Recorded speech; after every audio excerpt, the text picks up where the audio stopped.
whiteboard. Now we are going to look at the clavicle, and we already know that the clavicle is also known as the collarbone, as the layman would term it. And this is the clavicle.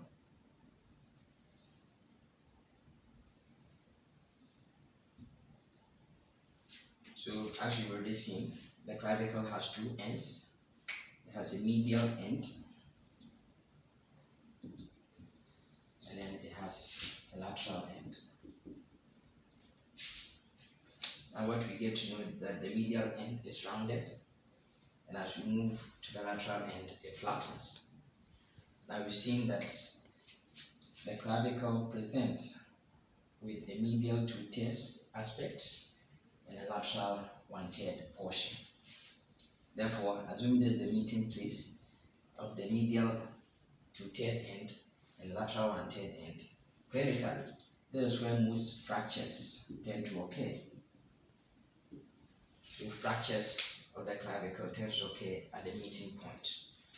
Now, one thing for this diagram, what I want you to know is that the clavicle has what we call ossification centers, because we've already seen that the clavicle will undergo both intramembranous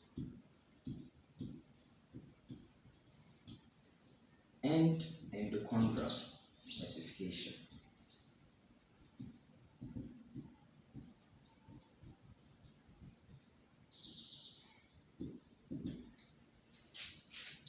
Now, what we will see is that because the clavicle, the medial aspect,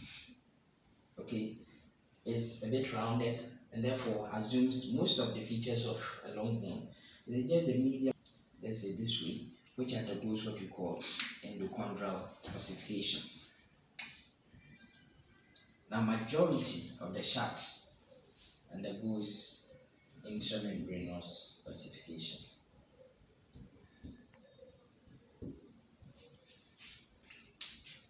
Now let's see. Now the clavicle has, let's say, 3 or 4 ossification centers, and these are what we want to look at.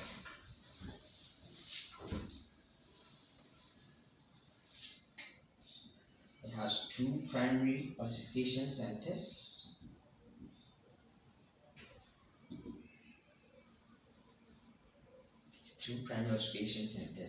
which appear around 5th to 6th week of intrauterine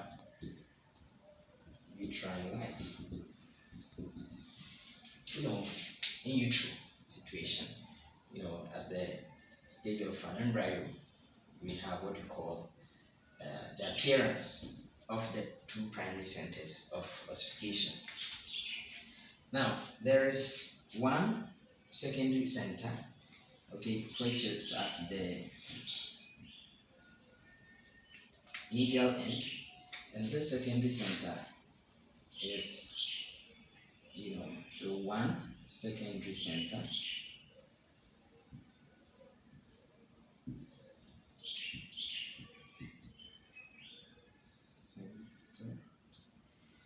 and this secondary center appears around the 20th year of postnatal life.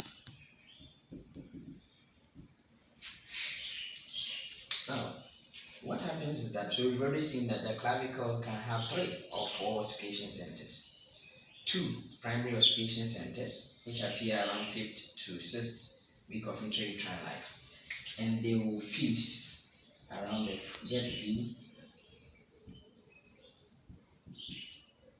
around 45th day of intrauterine life.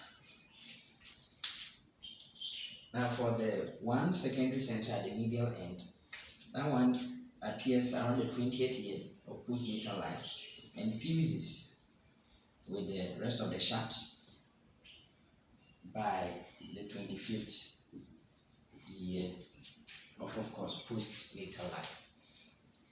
Now, the lateral end, the ossification center, is variable. It may or may not be present. Now, if present, it will appear around the 20th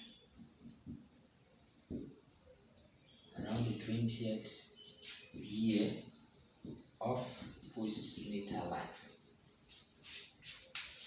and it will immediately fuse. So these are the steps as regards the ossification of the clavicle. So remember that the two primary centers, because it's part of the most of the shaft, it will be what do you call it, intramembranous ossification. The lateral one, if it appears, will be intramembranous ossification. But the medial end, the one at the medial end, because it is more having the characters of long bones really, that one will undergo what we call endochondral ossification.